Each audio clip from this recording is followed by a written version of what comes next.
नमस्कार दोस्तों, आप सभी लोगों का स्टडी IQ अकेडमी में स्वागत है। आप लोगों के लिए बहुत ही महत्वपूर्ण क्लास लेके आया हूं और आज की इस क्लास में हम करने वाले हैं 30 महत्वपूर्ण प्रश्न जो कि बहुत ही इम्पोर्टेंट होने वाले हैं आप सभी विद्यार्थियों के लिए। और आप सभी विद्यार्थियों को पता होगा कल है संडे, तो संडे को हम लेके आ रहे हैं बहुत ही शानदार क्वेश्चन मॉडल पेपर लेके आ रहे हैं। Hindi, English, Rajasthan GK, computer science, इन सब का मिला जुला करके हिंदी का सबका लेके आ रहे हैं मॉडल पेपर। तो आप सभी विद्यार्थी कल देखना बिल्कुल भी मत भूलना, क्योंकि कल का पेपर होने वाला है कुछ खास कुछ अलग। तो आप सभी विद्यार्थी उसको भी जरूर देखना। और अभी के बहुत ही महत्वपूर्ण 30 क्वेश्चन करेंगे हम। और आप सभी विद्यार्थियों के लिए मैं एक टेस्ट सीरीज लेके आ रहा हूँ। कौन कौन विद्यार्थी टेस्ट सीरीज लेने के लिए तैयार है कमेंट कर देना मुझे। और उस टेस्ट में होंगे लगभग 100 से भी ज़्यादा टेस्ट, और वो भी बहुत कम पैसे में। अभी लॉन्च करेंगे बुधवार की, मैं सोच रहा हूं कि बुधवार को लॉन्च करेंगे। तो चलिए दोस्तों शुरू करते हैं आज के महत्वपूर्ण प्रश्नों को। रोजर आपको पता है शाम को 7 बजे क्लास होती है। क्वेश्चन है, राजस्थान के किस जिले में इंद्रप्रस्थ औद्योगिक क्षेत्र स्थित है? राजस्थान के किस जिले में इंद्रप्रस्थ औद्योगिक क्षेत्र स्थित है? तो इंद्रप्रस्थ औद्योगिक क्षेत्र जो है आपके कोटा में है। कहाँ पे है? कोटा में है, याद रखिएगा। नेक्स्ट क्वेश्चन, राजस्थान देश में का एकमात्र उत्पादक है? तो देश में राजस्थान एकमात्र उत्पादक है। इंपॉर्टेंट क्वेश्चन है, हर एक एग्जाम में यहां से क्वेश्चन आ रहा है। बताओ फटाफट, याद कर लेना, रट लेना, कैसे भी कर लेना, यहां से क्वेश्चन आएगा। जेस्पर, सीसा जस्ता, ओलेस्टोनाइट, ये क्या है? राजस्थान देश में एकमात्र उत्पादक है, यानी कि एकाधिकार रखता है, ऐसा क्वेश्चन आता है। जेस्पर, सीसा जस्ता और ओलेस्टोनाइट, ठीक है। अगला प्रश्न, किस जल विद्युत परियोजना में राजस्थान सरकार ने पड़ोसी राज्यों के साथ सहभागिता की है? यानी कि राजस्थान और अन्य राज्य के साथ भी जो है इस योजना में, विद्युत परियोजना में क्या है? हिस्सा है। किसमें? बताओ फटाफट कमेंट करके। तो आपको पता होगा दोस्तों, भाखड़ा नांगल परियोजना में भी है, व्यास परियोजना में भी है, चंबल परियोजना में भी है। तो इन तीनों की तीनों जो परियोजना है ये संयुक्त परियोजना है। इनमें राजस्थान का भी हिस्सा है और पड़ोसी राज्यों का भी हिस्सा है। ये आप लोगों को याद रखना है, क्वेश्चन आता है यहां से भी। चलो अगला प्रश्न, जहां से क्वेश्चन आ रहे हैं केवल वही क्वेश्चन मैं आप लोगों को करवा रहा हूं, ताकि आप सभी विद्यार्थियों का सिलेक्शन हो सके। और मुझे केवल आप लोगों से सिलेक्शन चाहिए। यदि आप सिलेक्शन दोगे तो ही आप पढ़ाई कीजिए। दोस्तों आप सभी लोगों में बहुत हिम्मत है, मुझे पता है, आप कर सकते हो। आप नहीं कर सकते हो तो कोई भी नहीं कर सकता, इतना याद रख लेना। इसलिए आप लोग अच्छे से पढ़ाई कीजिए, मन लगा के पढ़ाई कीजिए। जैसे मैं पढ़ा रहा हूं वैसे पढ़ते रहिए, ठीक है ना। बहुत जल्दी अपन जो है हर सब्जेक्ट की क्लासेस शुरू करने वाले हैं, चिंता मत करो। आप लोग ऐसे सोच रहे होंगे ना कि सर हिंदी और जीके से पास हो जाएंगे, नहीं होंगे, मैं करवाऊंगा आपकी तैयारी, चिंता मत करो, है ना। चलो, राजस्थान राज्य विद्युत उत्पादन निगम लिमिटेड का मुख्य कार्य क्या है? बताओ, राजस्थान राज्य विद्युत उत्पादन निगम लिमिटेड का मुख्य कार्य क्या है? जवाब हो जाएगा क्या? बताओ फटाफट। तो सरकारी क्षेत्र में शक्ति परियोजना का विकास करना, यह राज्य विद्युत उत्पादन निगम लिमिटेड का मुख्य कार्य है। सही बात है। सरकारी स्वामित्व के बिजली घरों का क्रियान्वयन व संधारण करना, यह भी बात है, इन्हीं का काम है। यानी कि अ और ब दोनों सही है। ऑप्शन नंबर स सही हो जाएगा। नेक्स्ट क्वेश्चन, निम्नलिखित में से राजस्थान का कौन सा शासक राजवंश यादव राजवंश से संबंधित है? बताना है आपको, निम्नलिखित में से कौन सा राजस्थान का ऐसा शासक है, राजवंश है, जो यादव राजवंश से संबंधित है। यादव राजवंश ने कहां राज किया था? सब विद्यार्थियों को पता होगा। यादवों ने जो राज किया था वो किया था भाटी। किस राजवंश से संबंधित है? भाटी से संबंधित है। अगला प्रश्न, अजमेर शहर का संस्थापक कौन था? अजमेर शहर को बसाया गया था 1113 ईस्वी में। कब? 1113 ईस्वी में बसाया गया था। आप लोगों को याद रख लेना है ये बात भी। और किसने बसाया था? तो अजय राज चौहान। किसने? अजय राज चौहान। याद रखना, अजय पाल नहीं होगा, अर्णोराज नहीं होगा, पृथ्वीराज नहीं होगा, अजय राज चौहान होगा। ये अजमेर शहर के क्या है, संस्थापक है अजय राज। जब अजय राज ऑप्शन में नहीं हो तब कुछ अजय पाल कुछ लगा देना, परंतु अजय राज यदि ऑप्शन में है तो अजय राज ही लगाना है। कभी कभी क्या है, क्वेश्चन में मान लेते हैं सभी। कर्नल जेम्स टोड ने निम्नलिखित में से किस युद्ध को मेवाड़ के इतिहास का मैराथन कहा? तो मेवाड़ के इतिहास का मैराथन आप सभी लोगों को पता होगा, जो दिवेर का युद्ध होता है, दिवेर का युद्ध को बोलते हैं देबारी का युद्ध भी, या इसको बोलते हैं मेवाड़ का मैराथन। तो मेवाड़ का मैराथन किसको कहा था? कर्नल जेम्स टोड ने। याद रखना, मेवाड़ का मैराथन, दिवेर का युद्ध, देबारी का युद्ध, ये इसी को जाना जाता है। दिवेर का युद्ध कब होता है? ये होता है दोस्तों 1982 में। जबकि आपसे पूछ ले कि थर्मोपली किसके लिए कहा गया था? थर्मोपली, तो थर्मोपली याद रखना कर्नल जेम्स टोड ने कहा था हल्दी घाटी के युद्ध के लिए। ठीक है ना, दोनों बातों में याद रखना अंतर है। यदि आपसे पूछे मेवाड़ का मैराथन, तो दिवेर का जो युद्ध हुआ था 1982 में उसको कहते हैं, जबकि हल्दी घाटी के युद्ध को थर्मोपली कहा था, और वो हुआ था 1576 में। कब हुआ था हल्दी घाटी का युद्ध? 1576 में। बहुत बार एग्जाम में प्रश्न आ रखा है, बहुत इंपॉर्टेंट है आप लोगों के लिए। ठीक है, याद रखोगे, बहुत बढ़िया। चलो अगला प्रश्न। अरे 1982 नहीं होगा यहां पर 1982 नहीं होगा, 1582 होगा, सॉरी, है ना, याद रख लेना। 1982 तो अभी कहां युद्ध हुआ था? कहां थे अभी? महाराणा प्रताप जिंदे नहीं थे ना, 1582 था। थोड़ा भावनाओं में ध्यान रखा करो, फ्लो में निकल जाता है 1982, 1582 हो जाएगा।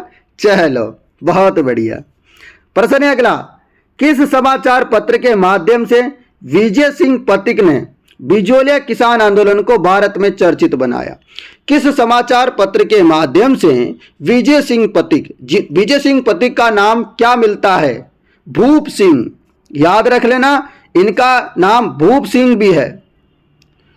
विजय सिंह पथिक का अन्य नाम पूछ ले, भूप सिंह, क्वेश्चन आ रखा है, क्या पता आपके एग्जाम में आ जाए, याद रख लेना। तो बिजोलिया किसान आंदोलन को पूरे भारत भर में चर्चा में बना दिया इन्होंने। कौन से समाचार पत्र के माध्यम से?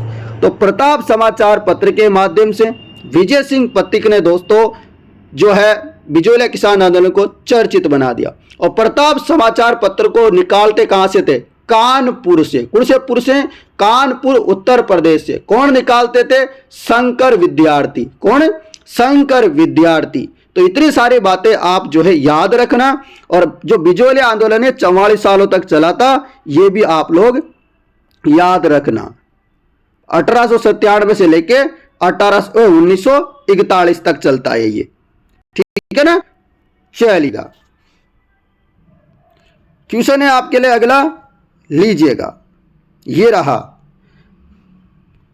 भारत छोड़ो आंदोलन के संचालन हेतु आजाद मोर्चे का गठन कहां हुआ? तो आप सबको पता होगा कि आजाद मोर्चे का गठन कब हुआ, क्यों हुआ, कैसे हुआ, बताओ फटाफट। तो आप सबको पता होगा जयपुर में होता है आजाद मोर्चे का गठन 1900, ठीक है ना। भारत छोड़ो आंदोलन के संचालन तो आजाद मोर्चे का गठन कहां होता है? तो आप लोग याद रखना जयपुर में होता है। ठीक है ना, जयपुर में होता है, क्योंकि यहां प्रजामंडल आंदोलन जो है, जो यहाँ के राजा थे उन्होंने समझा बुझा दिया, तो फिर लोगों ने सोचा कि हम कुछ और मोर्चा बनाएंगे, तो फिर यहाँ अलग से मोर्चा बनाया गया था। ठीक है ना, याद रखना। राजस्थान की रियासतों के एकीकरण के समय जोधपुर राज्य का महाराजा कौन था? बताओ। राजस्थान की रियासतों के एकीकरण के समय जोधपुर का महाराजा कौन था? जब जोधपुर में राजस्थान में एकीकरण होता रहा था, यानी कि जोधपुर में एकीकरण हो रहा था, उस समय वहां के राजा महाराजा कौन थे? तो राजा थे उस समय हनुमंत सिंह। कौन थे? महाराजा हनुमंत सिंह थे एकीकरण के समय। तब इन्होंने कहा था कि मैं तो पाकिस्तान में मिलना चाहता हूं भाइयों। हाँ, कहा था ना, जिन्ना से इन्होंने मुलाकात की थी, फिर जो है ये सोच रहे थे कि हम तो पाकिस्तान चले जाएंगे, परंतु फिर समझाया बुझाया, इनको अच्छे से बताया कि यहाँ बहुत फायदा है, तुमको लड्डू वड्डू मिलेंगे, तो इन समझ में आ गए कि कुछ तो बात है, हमको भारत में रहना है। फिर हनुमान सिंह जी जो है भारत में रह गए। ठीक है, तो याद रख लेना। चलो अगला प्रश्न, राजस्थान की किस बोली पर मराठी भाषा का प्रभाव पड़ता है? बताओ फटाफट। मराठी भाषा पे प्रभाव तभी पड़ेगा जब वो महाराष्ट्र के आसपास होगी। बताओ कौन सा है? अरे बहुत बढ़िया है, जवाब हो जाएगा आपका तो मालवी बोली पर मराठी भाषा का प्रभाव देखने को मिलता है। नेक्स्ट प्रश्न, सही युग्मों को सुमेलित कीजिए। जो सही युग्म है वह अपन को बता देना है। चलो बताओ फटाफट। हाँ, तो याद रखना, नेजा क्या है? भीलों का नृत्य है। किसका है? नेजा भीलों का है। यहां 13 ताली दे रखा है गरासियों का नहीं है, ठीक है। गरासियों का वालर होता है। गरासियों का क्या है? वालर। 13 ताली कामड़ जाति की जो महिला होती है, कामड़ पंथ की महिलाएं होती है, उनका है ये, ठीक है ना, याद रख लेना। और वालर जो नृत्य होता है इसे बिना वाद्य यंत्र के किया जाता है डांस, ठीक है, याद रखना। वालर गरासियों का नृत्य है और बिना वाद्य यंत्र का प्रयोग करके इसको डांस किया जाता है। अगला प्रश्न, निम्बार्क संप्रदाय की मुख्य पीठ कहां है? निम्बार्क संप्रदाय बहुत बढ़िया क्वेश्चन है, क्वेश्चन आता रहता है समय समय के साथ। तो दोस्तों आपको ये क्लास कैसी लग रही है मुझे फटाफट से कमेंट करके बता दो। जितने भी अभ्यर्थी इस क्लास को देख रहे हैं, जो इच्छुक है कि हमको चतुर्श्रेणी कर्मचारी में लगना है इस बार, तो सर चाहे कच्चू भी हो जाए, हम आर पार की लड़ाई के लिए तैयार है, हमने जी जान लगा दिया है सर, ठीक है। तो वो विद्यार्थी एक बार यस कमेंट करेंगे मुझे फटाफट। ऑफलाइन देखे या ऑनलाइन क्लास देखे, आप कमेंट कर दीजिएगा फटाफट। जवाब हो जाएगा सलेमाबाद। निम्बार्क संप्रदाय की प्रमुख पीठ है सलेमाबाद। दोस्तों निम्बार्क संप्रदाय को हंस संप्रदाय भी बोलते हैं, सनकादिक संप्रदाय भी बोलते हैं, आप लोग याद रख लेना। और इसके प्रवर्तक कौन थे? किसने चलाया था निम्बार्क संप्रदाय? आचार्य निम्बार्क जी ने। किसने? आचार्य निम्बार्क जी ने। आपको पता होगा इन्होंने दोस्तों जो है द्वैताद्वैत भेदाभेद, जो राधा कृष्ण को परिणीता मानकर युगल रूप में पूजा करते हैं, ये याद रखना। इनकी प्रमुख पीठ मैंने बता दी, सलेमाबाद किशनगढ़ अजमेर में है। कहां पर है? सलेमाबाद किशनगढ़ अजमेर में। अन्य पीठ कहां है? पूछ ले, अन्य पीठ भी है क्या सर इनकी? हाँ, इनकी अन्य पीठ भी है। क्वेश्चन आ जाए कभी कभी तो याद कर लेना। क्या कर याद करोगे? उदयपुर। और आप सोच रहे हो सर यार किशनगढ़ भी आंसर क्या लगा दे क्या?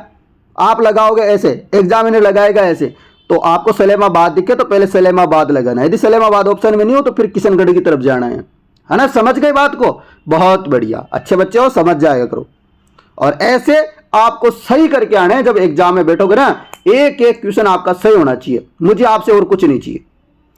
झेला, झमेला, पीपल पत्रा, अंगोठिया किस अंग के आभूषण है? झेला, झमेला, पीपल पत्रा, अंगोठिया कहां के आभूषण है? अरे भाई साहब, झेला, अरे झुमके जैसे झमेला वमेला पीपल पत्रा नहीं लटके रहते के कानों में? महिलाओं के देखे होंगे आप लोगों ने, और जो महिला वीडियो देख रही होगी तो महिलाओं ने खुद ने पहन रखे होंगे।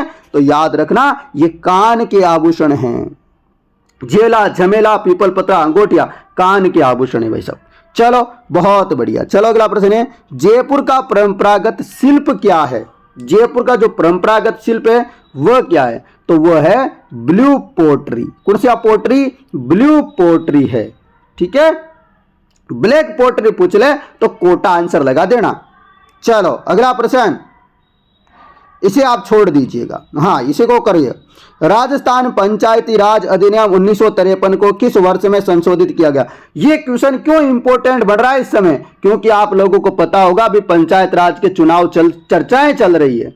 क्या चल रही है? पंचायत राज चुनाव की चर्चाएं चल रही है, इसलिए चर्चा में है। राजस्थान पंचायत राज अधिनियम 1953 को किस वर्ष में संशोधित किया गया? 1994। अभी देखा होगा आप लोगों ने कि नोटिस आ रहे हैं, पंचायत राज चुनाव का परिसीमन वगैरह किया जा रहा है, तो क्वेश्चन यहां से बनने के बहुत बड़े चांस है। और आप इन प्रश्नों को थोड़ा ध्यान से देखिएगा, गौर से देखिएगा, ठीक है ना, क्योंकि यहां से क्वेश्चन आएगा पंचायत राज व्यवस्था से। चलो अगला प्रश्न, महाराजा श्री उम्मेद मिल्स किस वर्ष स्थापित की गई थी? महाराजा श्री उम्मेद मिल्स किस वर्ष स्थापित की गई थी? बहुत बढ़िया जवाब, 1939 में। कभी? 1939 में स्थापित की गई थी महाराजा श्री उम्मेद मिल्स। ठीक है मित्रों, चलता हूं अगले प्रश्न की तरफ।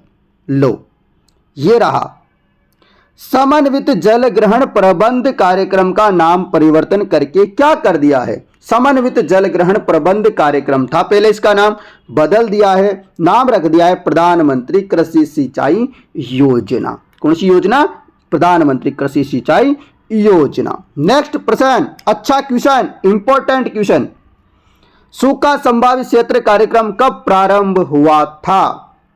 सूखा संभावित क्षेत्र कार्यक्रम कब शुरू हुआ था? बताओ फटाफट, फास्ट जवाब आना चाहिए। 1973-74 में सूखा संभावित क्षेत्र कार्यक्रम 1973-74 याद कर लो, 2-3 बार बोलो, क्वेश्चन आएगा। सूखा संभावित क्षेत्र कार्यक्रम कब प्रारंभ हुआ था? 1973-74। ठीक है, चलो अगला प्रश्न, निम्न में से राजस्थान के कौन से जिले का प्रतीक मोर है? हाँ, वैसे अभी बदल गए, जिले विले इधर उधर हो गए, परंतु ये आपको याद रखना, इसका नहीं बदला है।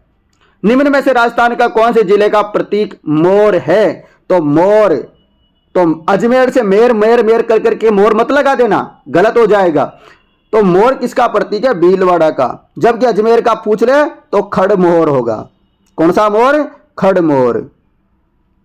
200 का खरगोश। अजमेर मतलब खड़मोर, भीलवाड़ा मतलब मोर।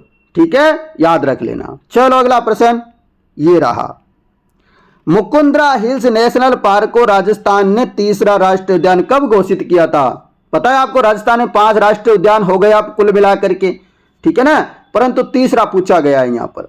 मुकुंदरा हिल्स नेशनल पार्क को राजस्थान सरकार ने तीसरा राष्ट्रीय उद्यान कब घोषित किया है?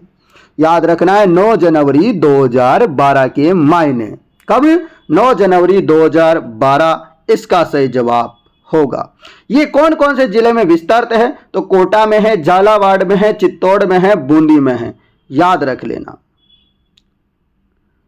ठीक है, इसको दोस्तों तीसरा वह नवीन राष्ट्रीय उद्यान घोषित किया गया था उस समय 9 जनवरी 2012 को, परंतु कुछ ही दिनों बाद बाघ परियोजना का दर्जा भी मिल गया।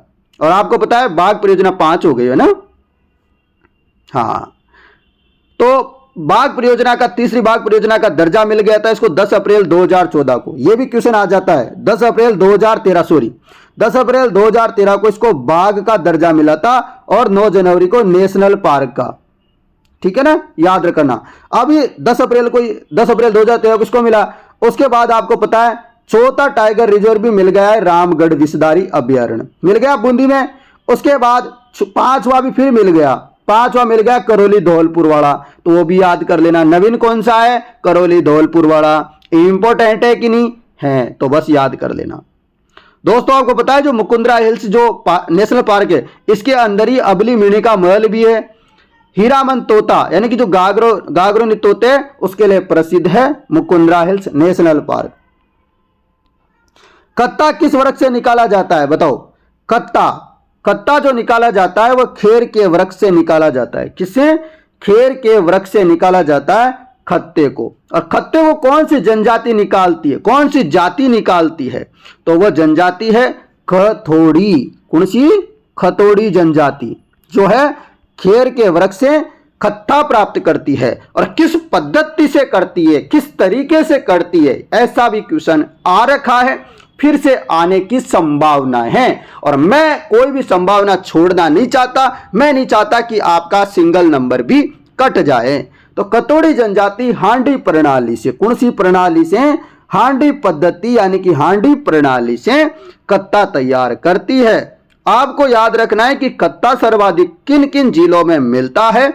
तो कत्ता मिलता है उदयपुर, चित्तौड़, झालावाड़, बूंदी, भरतपुर, जयपुर। फिर से याद रखना, उदयपुर, चित्तौड़, झालावाड़, बूंदी, भरतपुर, जयपुर, इनमें कत्ता मिलता है। अगला प्रश्न, 2011 की जनगणना के अनुसार कौन सी जनजाति जनसंख्या के आधार पर द्वितीय स्थान पे? आप सभी विद्यार्थियों को भली भांति प्रकार से पता होगा कि पहले नंबर पे जनजाति के मामले में जनसंख्या में मीणा आते हैं राजस्थान में, दूसरे नंबर पे आते हैं भील। तो आपको दूसरा नंबर का पूछा है तो जवाब हो जाएगा भील। ठीक है दोस्तों, बहुत बढ़िया। चलता हूं अगले प्रश्न की तरफ। निम्नलिखित पशु उत्पादों में से कौन सा एक राजस्थान का मुख्य पशु उत्पाद है? यानी कि पशु उत्पादों में से एक क्या है? राजस्थान का मुख्य पशु उत्पाद है। क्यों पाला जाता है पशु को? मुख्य क्या काम है राजस्थान में? राजस्थान में कोई मीट का काम नहीं है, चमड़े का नहीं है, अंडे के लिए नहीं है, दूध के लिए पालते हैं सबसे ज्यादा पशुओं को राजस्थान में। अगला प्रश्न, भूगर्भ जल सर्वे 1971 की तकनीकी रिपोर्ट के तहत निम्न में से दिए गए जिलों का समावेश सर्वे में नहीं किया गया था। बताओ बड़ा पट। जवाब हो जाएगा उदयपुर को सम्मिलित नहीं किया गया था। ठीक है दोस्तों, बहुत बढ़िया, बहुत खूब। चलो अगला प्रश्न, राजस्थान में प्रतिवर्ष यानी कि प्रत्येक साल 12 सितंबर को किस स्थान पर वृक्ष महोत्सव यानी कि पेड़ महोत्सव, वृक्ष महोत्सव मनाया जाता है? आप सबको भली भांति प्रकार से पता होगा। खेतड़ी ग्राम जोधपुर में। कहां पर? खेतड़ी ग्राम जोधपुर में। दोस्तों, अमृता देवी बिश्नोई के बलिदान की याद में, उनकी याद को दोबारा ताजा करने के लिए दोस्तों जो है 12 सितंबर को खेतड़ी ग्राम में दोस्तों वृक्ष महोत्सव मनाया जाता है, विश्व का एकमात्र। अगला प्रश्न, राजस्थान के दक्षिणी भाग में 250 से 450 मीटर की ऊंचाई पर सर्वाधिक संख्या में पाए जाने वाले वृक्ष कौन से हैं? तो वो हो जाएंगे सागवान। दक्षिणी राजस्थान यानी कि डूंगरपुर और बांसवाड़ा में सागवान के वृक्ष पाए जाते हैं 250 से 450 मीटर की ऊंचाई पर। तो दोस्तों मुझे कमेंट करके एक बता दीजिए आप लोग कि आप लोगों को ये क्लास कैसी लगी। क्लास कैसी लगी फटाफट से कमेंट कर दो मुझे। पीडीएफ वगैरह में आपको सब अवेलेबल करवा देंगे, टेलीग्राम पे मिल जाएगी। उसके अलावा पीडीएफ के लिए मैं जो अब नया तरीका कर रहा हूं, जो अपने ऐप है ना, अपने ऐप बन गई है ना, वहां पर रोजाना आपको मैं पीडीएफ दूंगा और उसका एप्लीकेशन का लिंक भी मैं आपको देना शुरू कर दूंगा बुधवार से अपने आप लोगों के लिए टेस्ट सीरीज का जुगाड़ कर रहे हैं। किसका? टेस्ट सीरीज में अपन जैसे जीके है ना, तो जीके के टॉपिक वाइज जीके के टॉपिक वाइज पूरे के पूरे टेस्ट मिलेंगे आपको। जैसे 30-40 जितने भी टेस्ट बनेंगे ना, टॉपिक वाइज जितने भी टॉपिक होंगे 30-40 जितने भी है ना, उनके सारे के टेस्ट दूंगा टॉपिक वाइज। हिंदी के 10 टेस्ट दे दूंगा मिक्स, 10 अंग्रेजी के मिक्स टेस्ट दे दूंगा, और गणित के टॉपिक वाइज जितने टॉपिक है उतने टेस्ट मिल जाएंगे। साइंस के टॉपिक वाइज टेस्ट मिल जाएंगे आप लोगों को, कंप्यूटर के टॉपिक वाइज टेस्ट मिल जाएंगे आप लोगों को। और ये सब कुछ मिल गया, लगभग ये टेस्ट हो जाते हैं 60 से प्लस ज्यादा टेस्ट हो जाएंगे मेरे हिसाब से। ये वाले 60 के ज्यादा हो जाएंगे, मतलब 80 के 80-90 के आसपास हो जाएंगे, 80-90 के आसपास है ना। फिर 10 टेस्ट में फुल टेस्ट दूंगा आपको, अभी नहीं दूंगा पर वो आपको मैं टेस्ट दूंगा 10 फुल टेस्ट मार्च के बाद। कब दूंगा? मार्च या मार्च के आसपास फुल टेस्ट दूंगा 10। उससे पहले अपन ये टॉपिक वाइज टेस्ट करेंगे। और इनका जो मैं पैसे रखने वाला हूं, वैसे तो 500 रुपए रखूंगा, परंतु अभी मैं 50% डिस्काउंट दूंगा शुरुआत में, है ना। शुरुआत में 26 जनवरी तक मैं आप लोगों को 50% डिस्काउंट दूंगा। यानी कि टेस्ट सीरीज आपको कितने की पड़ेगी? क्योंकि अभी आप मेरे स्टूडेंट हो ना, है ना, तो मैं आप लोगों को 250 में दूंगा, यानी कि 50% का डिस्काउंट दूंगा। कोई कूपन कोड लगा देंगे अपने, है ना, तो ये फिर आपको मिल जाएगा 250 में। तो कौन कौन लेने का इच्छुक है मुझे कमेंट कर देना आप लोग। और मेरे आप लोगों के लिए अभी नया मोबाइल ले लेंगे अपने, उसके मोबाइल नंबर दे दूंगा आपको, क्योंकि इस मोबाइल नंबर में तो मैं कॉल नहीं उठाता ना आप लोगों का, व्हाट्सएप का जवाब भी जल्दी से नहीं देता। अब मैं एक नया फोन ले लूंगा ऑफिस के लिए, उसमें फिर क्या क्या करो, ऑफिस वाले फोन में आप जो है व्हाट्सएप मैसेज कर देना, आपका कॉल करने का मन करे कॉल कर लेना। आपको टेस्ट सीरीज में किसी भी प्रकार की कोई समस्या आती है तो उस समस्या का समाधान करूंगा मैं। तो बस आपको कोई भी चिंता नहीं करनी, बस आप लोग लगे रहो मित्रों। बस मैंने टारगेट बना लिया कि बुधवार से आपके लिए बहुत बढ़िया काम करने वाले हैं, और पीडीएफ भी फिर उसी एप्लीकेशन में दे देंगे। फ्री वाले जो सेक्शन होता है ना उसमें, तो पीडीएफ वहां पर मैं अवेलेबल करवा दूंगा। तो कैसा लगा आप लोगों को मेरा सारा प्लानिंग? मैं बहुत दिनों से सोच रहा था, पर फिर मेरा मन नहीं था, पर मैंने सोचा कि आपको क्लास है तो फ्री में दे दूंगा। फिर आप लोगों का किसी का मन करेगा कि सर हमको टेस्ट भी लगाना है, हम चाहते हैं कि हमारे पूरे में से पूरे नंबर आए, 120 में से 120 क्वेश्चन सही करके आए हम तो, हम नहीं चाहते कि हम एक भी नंबर कटे। तो दोस्तों मैं आप लोगों के लिए ऐसा टेस्ट बनाऊंगा जिंदगी में आज तक किसी ने टेस्ट नहीं दिया होगा। दोस्तों मैं बोल रहा हूं ना आपको, 100 से भी प्लस टेस्ट दूंगा, 100 से भी प्लस, जिनमें से 10 तो कम से कम आपके फुल टेस्ट रहेंगे, फुल। ये तो मैं कम से कम बता रहा हूं, 10 भी मैं ज्यादा भी दे दूं, क्या पता मेरा मन क्या 20 दे दिया, 25 दे दिया। अरे टेंशन मत करो, जो एक्स्ट्रा टेस्ट दूंगा ना उनका 1 रुपया भी नहीं लूंगा, 1 रुपया भी नहीं लूंगा। जो आप अभी खरीदोगे ना उन्हीं पैसों में रहेगा। परंतु अभी 250 में टेस्ट सीरीज मिलेगी, बाद में 500 मिलेगी, फिर मुझे मत बोलना। अभी जिनको लेना है वो ले लेना बुधवार को बहुत बड़ा ऑफर रहेगा। गणेश जी का बार भी है और शुरुआत भी उसी दिन से आप लोग कर देना, शुरुआत मैं भी उसी दिन से कर रहा हूं। तो कितना लोग तैयार है बताओ कमेंट करके मुझे फटाफट। तो चलिए दोस्तों मैं मिलता हूं आपसे कल, बहुत ही शानदार क्लास होगी। कल मॉडल पेपर होगा जो आपके हूबहू पेपर की दृष्टि से सेम टू सेम रहने वाला है, हूबहू पेपर रहने वाला है। धन्यवाद मित्रों।